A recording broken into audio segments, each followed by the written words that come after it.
Lawmakers are still negotiating a new coronavirus relief package with just days left before unemployment benefits expire for millions of Americans. Skyler Henry has the latest. Treasury Secretary Steven Mnuchin joined President Trump as he left for Texas and said there is still a lot of negotiating to do with lawmakers on a new coronavirus relief package. As of now, we're very far apart. Millions of Americans are set to lose extended unemployment benefits this week if Congress doesn't act. Mnuchin is meeting with senators from both parties this afternoon in an attempt to win support. Two senior Republican senators have said that the Republican proposal would be lucky to get even half of the Republican conference to vote for it. The president defended his administration's decision to include nearly $2 billion for a new FBI building as part of the bill. We have that in the bill. It should stay. People have wanted a new FBI building now for 15 or 20 years. Texas Congressman Louis Gohmert was supposed to travel with the president to Texas today, but those plans were scrapped when he tested positive for COVID-19.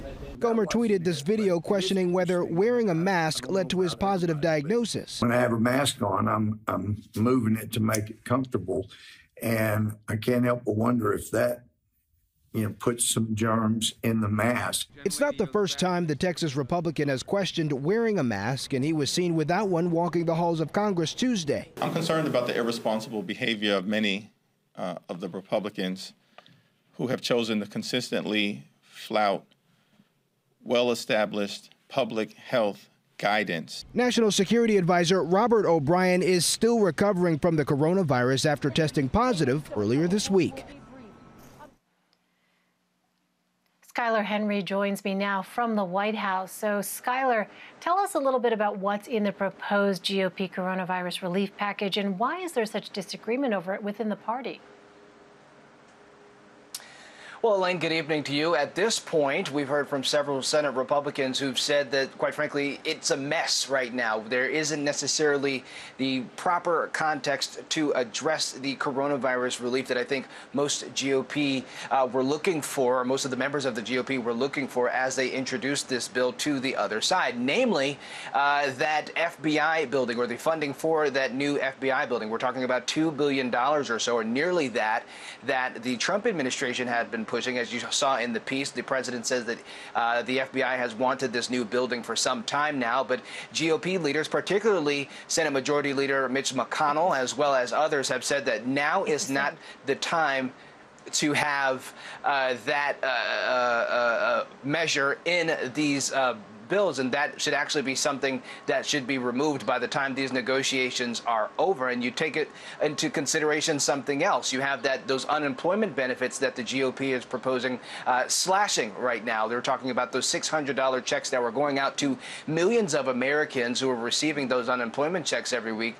GOP members want to see that slashed to about $200 until the respective states can come up with what's been deemed a complex system to get unemployed workers 70% of their wages pre-pandemic. And so you have that in there as well. And that's where you're starting to see a lot of the Democrats start to oppose what's been proposed from the GOP. We've also heard from them to say that what has been proposed has been relatively unorganized and that there has been ample time for Republicans to be able to come forward with some sort of prepared plan and process there. But we're still seeing a little bit of a scramble here from not only Senate Republicans, but from the Trump administration as well as for this new coronavirus rescue package.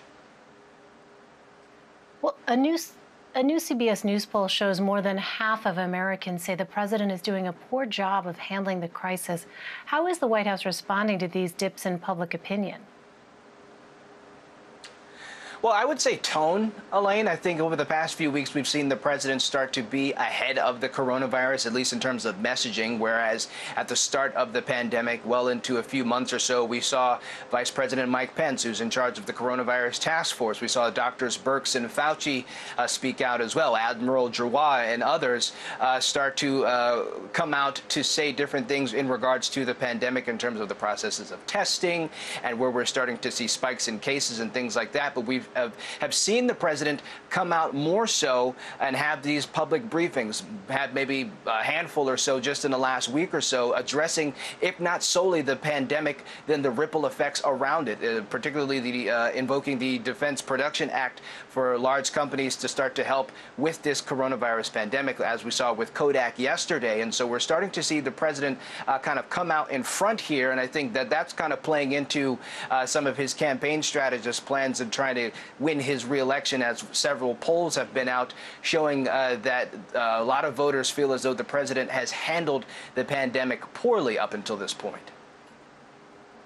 Well, President Trump continued to defend the use of hydroxychloroquine for coronavirus treatment, despite the FDA and Dr. Anthony Fauci, the nation's top infectious disease expert, saying that it's not been proven effective in long-term cases. Why is there still this disconnect between the president and health officials? Well, the president believes in it. He said this morning that he stands by the findings, at least that he's received from hydroxychloroquine, despite the FDA saying that there haven't been any links in terms of hydroxychloroquine success and in terms of antiviral treatments for the coronavirus. He also said that he just simply wants for people to get better, and so he's standing by that. That's why we saw yesterday him retweet that now viral but debunked video from those doctors, particularly who said that there is this cocktail of sorts of hydroxychloroquine and other drugs that could be used to treat the coronavirus, and that also championed not wearing masks. We've seen the FDA and also the CDC as well come out to say that no, it is important to still wear masks, to still social distance when you can in order to prevent spikes of the coronavirus. But the president has said that he still stands by hydroxychloroquine. We also saw the president's son say that as well, and he was actually tweeting out some of the rhetoric from that, so much so that Twitter actually removed the tweets and suspended Donald Trump Jr.'s account for about 12 hours or so. And so I think we're starting to see just kind of that split there of the president's messages and from what experts have been saying in terms of the use of the drug, which a lot of them have said have not been proven successful in terms of treating the coronavirus thus far. Well, President Trump took a day trip to Texas Wednesday, a state that is seeing a surge in COVID-19 cases and death. Talk to us a little bit about where the president was and what he spoke about.